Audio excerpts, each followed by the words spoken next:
అనుకుంటే వాడి లోపల గురువు కనబడుతున్నాయి దాని లోపల. అంటే అంత సమదృష్టి ఇక్కడ రావాలా. మనం విత్తనం వేయాలనుకున్నప్పుడు పొలాన్ని అహంకారం అనేది మదం అనే అడవి నరకాలి ఫస్ట్. మదం అనే అడవి నరికిన తర్వాత ఇది ఆత్మ వ్యవసాయం.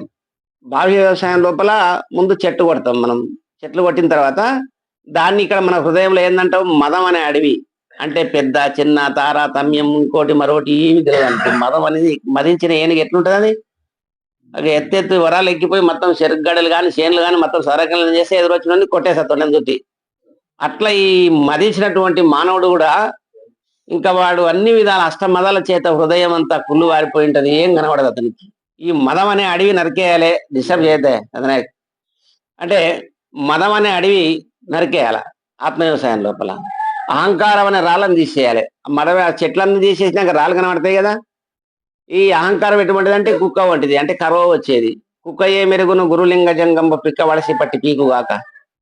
ఆ కుక్కకి ఏం తెలుసు, జంగమే ఇంటికి వచ్చిండు, భిక్షం పెట్టించుకొని వచ్చిండు, శివునితో సమానమైన మహనీయుడు గొప్పవాడు అని కుక్కకేం తెలుసు. మానవుడు గుర్తుపట్టి ఇంట్లోకి పిలిచి భిక్ష పెడతారు కానీ ఇంటి మొదలు నా కుక్కకి అది తెలియదు కదా ఇక జంగమే అని. అది మన లోపల ఉన్నటువంటి అహంకారం అట్లా చేస్తుంది అని చెప్పి అహంకారం అనే రాళ్ళని తీసి ఈ చెట్లు వేకి రాళ్ళు వేకి భూమి ఎట్లయితుంది అప్పుడు గుంతలు గుంతలు అవుతుంది. గుంతలు గుంతలు అయినప్పుడు ఏం చేయాలి అప్పుడు అంటే సమంగా చేయాలట మొత్తం. అంటే అప్పుడు దున్నటం, ఇరువాళ్ళు ముచ్చాలు దున్నాలి, మళ్ళీ గుంటగా కొట్టాలి, దాన్ని గిన్నె చేసి సదనం చేస్తారు. అప్పుడు ఇట్లా ఇది ఇరువాళ్ళు ముచ్చాలు అట్లా బాగా కొట్టినాకప్పుడు పొలం అంతా ఎట్లా తయారవుతుంది, మంచిగా కన్యగా తయారవుతుంది దాన్ని. అంటే మంచిగా ప్రకృతి అంతా కూడా చూడడానికి ఎంతో ఆనందంగా తయారవుతుంది భూమి. అప్పుడు ఆకాశం ఆకర్షిస్తుంది. అప్పుడు వర్షాలు పడితే సమయం చూసి విత్తనం వేసుకోవాలి అన్నట్టుగా తన లోపల ఆ రాముల మరి ఆయనకు అట్లా పోలేదని చెప్పి, దర్శనం కాలేదని చెప్పి అట్లా చెప్పినాడు. ఇక్కడ ఈశ్వర్ గారు అట్లా కాదు, మళ్ళా ఆయనకేం అట్లుండే, ఈయన అట్లా కాదు. ఈయన ఎందుకంటే మంచి భక్తుడు, దృఢ నిక్షేమం, అప్పటి నుంచి ఆయన కూడా మంచి భావం కలిగినటువంటి వాడు. అది కళ, ఇది కూడా కళనే. కలలోన బోధించి కల తెల్లవారించి మళ్ళీ రాని మరుగు అల్లదిగో ఎనచోను తెలిపి తీరయ్యా, సద్గురుదేవ తెలిపి తీరయ్యా. ఆ కళలో వచ్చినా ఈ కళ ఎంతో ఆ కళ అంతే. మనకు గురువు ప్రత్యక్ష దైవం, మనకు సర్వంతర్యామి. మరి అట్టి గురువును, గురుస్వరూపం ఒక్కడే, వేర్లేదు. మనకి ఏ సంశయాలున్నా మన శాఖ చాలా గొప్పదైనటువంటిది. శ్రీమన్నారాయణ గురుపీఠం లోపల ఉన్నటువంటి మహనీయులు ఎవరైనా సరే మన గురుస్వరూపులే, భేదం పెట్టుకునే వాళ్ళు కాదు. ఏ సంశయం ఉన్నా సరే మనం ఒకరికొకరు తెలుసుకునే అవకాశాలు ఉండవు. కాబట్టి అట్లా తెలుసుకోవాలి, ప్రయత్నం చేయాలి, తెలుసుకొని తరించాలి అని చెప్పి మరి చాలా చక్కగా తెలియజేసినాడు. ఏ సంశయాలు మనకు మిగలడానికి అవకాశం లేదు. ఎందుకంటే అన్నగారు ఉన్న రోజులు అస్థిర కాలంలోనే ఆయన అన్ని చేసినాడు. కుటుంబానికి సరిపోయినంత చేసినాడు. మరి గురు బిడ్డలకు కూడా శిష్యులైనటువంటి వారికి, ఉత్తీర్ణులైనటువంటి వారికి దీక్షాధికార పత్రాలు ఇచ్చినాడు. మళ్ళీ మిగతా వాళ్ళు కూడా తెలుసుకోవాలని చెప్పి గ్రంథం తయారు చేసి పెట్టిండు. మరి మంచి ఆత్మీయులు కూడా మేము అంత ఉన్నాం. ఆయన ఆత్మీయులం అంటే ఒకరికొకరం కలిసిమెలిసి ఉన్నాం. కాబట్టి ఆయన ఉన్నంగానే మాకు 2 సార్లు సభాధ్యక్షులుగా పెట్టి పాదపూజ కూడా పెట్టించింది ఆయన, తను పెట్టుకోకుండా. అంటే ఒకరిపైన ఒకరం అట్లా నమ్మకంగా ఉన్నాం కాబట్టి ఏదున్నా కూడా ఈశ్వరయ్య గారు మనసులో ఏం బాధ పెట్టుకోకుండా అన్ని విషయాలు అడగొచ్చు. అక్కడ ఆంజనేయులు గారు ఉన్నారు, వీరన్న ఉన్నాడు, మాయరహితానంద మదరప్ప గారు, దాంట్లో కూడా వాళ్ళకు బాధ్యత అప్పచెప్పిండు. అందరిని చూసుకునే బాధ్యత కూడా ఉంది. మనకు స్వామి యొక్క ఆశీర్వాదం ఉంది, మనకు ఆయన కృప మన యందు ఉంది. కాబట్టి మనకు ఏ కొరతలు లేవు. ముఖ్యంగా స్వామి కొరత, స్వామికి సేవ చేసుకున్నాం మనం మంచిగా. అందులో మనం అందరం భాగస్వామ్యంలో సేవ చేసుకున్నాం కాబట్టి గురు సేవ చేసినటువంటి వానికి ఏ సంశయం మిగిలదు. ఇంకా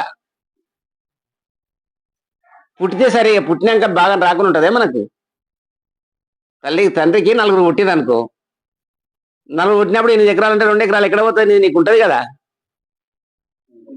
పోకుండా అయితే పోదు, ఖచ్చితంగా ఉంటుంది. మనకు అది నమ్మకం ఉండాలి, దృఢం ఉండాలి, విశ్వాసం ఉండాలి. ఉంటుంది అది ఖచ్చితంగా. ఎందుకు వస్తుంది గురువాక్యం? పోకూడదు అంటే నీ ప్రయత్నం ఉండాలి. అంటే నీకు తెలిసినంత నీకు చెప్పే ప్రయత్నం చేయాలి. నీకు తెలిసినంత నీ యొక్క ఆచరణ వల్ల నీ కుటుంబ సభ్యులు వాళ్ళు వీళ్ళు తెలుసుకొని నువ్వు కూడా కొద్దిగా చెప్పే ప్రయత్నం చేయాలి వాళ్ళకు. ఎందుకంటే ఇది పోకూడదు, అట్లా తనతోటి పోకూడదు. పరంపర అనేది కొనసాగుతుండాలి. అది అట్లా కొనసాగుతుంటేనే భావితరాలకు వాళ్ళు బాగుపడతారు. ఇది ఎందుకంటే పరోపకారం మీద శరీరంగా తెలుసుకొని తరించేటి మార్గం ఇది. దీనికి ఏమి డబ్బులు ఇచ్చేది కాదు. మనం ఉత్త కాలం దీనికి సమయం, జపాలు, తపాలు, యజ్ఞాలు, యాగాలు, క్రతువులు, వేలు, లక్షలు, కోట్లు పెట్టి ఇట్లనే చేయాలి అని గిరలు గీసేది కాదు మన సాంప్రదాయం. మనది ఎందుకంటే ఇది నిర్గుణ పూజ, ఇది నిరాకార పూజ. ఎటువంటిది ఖర్చు లేదు. ఇప్పుడు ఒక మామూలు ఒక మత సాంప్రదాయానికి వెళ్ళి వచ్చిందంటే యజ్ఞం పెట్టాలంటే ఒక 500 మందిని నిలవాలి, అప్పుడు 2 లక్షలు ఖర్చు పెట్టాలి, యజ్ఞం పెట్టాలి, అన్నదానాలు, బ్రాహ్మణులు పిలవాలి, బ్రాహ్మణుల దక్షిణలు ఇవ్వాలి, ఇంకా ఈ లేనిపోయిన ఎంత ఖర్చులు ఉంటాయి. మన దాంట్లో అట్లేం లేదు కదా. మనోళ్ళే బ్రాహ్మణులు అంతా, బ్రహ్మ పెరిగిన వాడే బ్రాహ్మణుడు. ఇటువంటి వాళ్ళంతా వచ్చారు, ఒక మహనీయులంతా వచ్చి వీళ్ళంతా కూడా ఈ రాత్రి అంతా వాళ్ళ టైం, విలువైన టైంను మనకిచ్చి వాళ్ళు నిద్రగాసి వాళ్ళ లోపల ఉన్నటువంటి కళలు, ఒక్కొక్క కళ. బ్రహ్మయ్య గారు ఉన్నాడు పాపం, అంత దూరంకి వెళ్ళి హార్మోన్ పెట్టి తీసుకొని వచ్చిండు. మరి కృష్ణనారాయణ గారు ఉన్నారు, వీళ్ళంతా సుభాష్ అన్న, అందరు ఇంతమంది వారి విలువైన టైంను కేటాయించి ఇక్కడ మనకు వాళ్ళ లోపల ఉండే కళను మనకు పంచుతున్నాడు. మనం మరి ఇంత నిస్వార్థంగా సేవ చేసేటటువంటి సంఘం ఉంది మనకు. సమర్థనీయమైన గురువులు ఉన్నారు మనకు. వాళ్ళకి ఏమి ఇస్తాం, ఏమి ఇచ్చినా తక్కువే కదా. గురువులకు ఎంత ఇచ్చినా తక్కువే. మనం వాళ్ళ గురువులను తీర్చుకోలేము, ఎంత అని చెప్పనికి లేదు. కాబట్టి పరంపర బోధ సాంప్రదాయ సంరక్షణార్థమై ధర్మ కంకణదారులై ఉన్నారు. కాబట్టి భ్రాంతి నొందిన జనులకు చెప్పే ధర్మం ఉందని గురువుల యొక్క ఆదేశం ఉంది మనకు. గురువులకు వాళ్ళ గురువుల యొక్క ఆదేశం ఉంది కనుక తప్పకుండా చెప్పవలసి వస్తుంది. అట్లా చెప్తారు. అందరు కూడా చక్కగా ప్రయత్నం చేయాలి. తర్వాత ఇంకెవరైనా చెప్తారా నాయనా?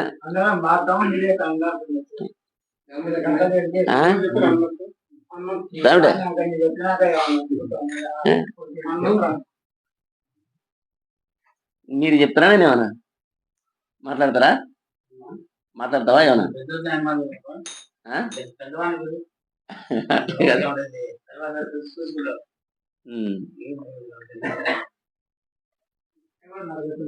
అలా ఎద్దు కదా, ఎవరన్నా మాట్లాడతారేమని. ఇప్పుడు మరి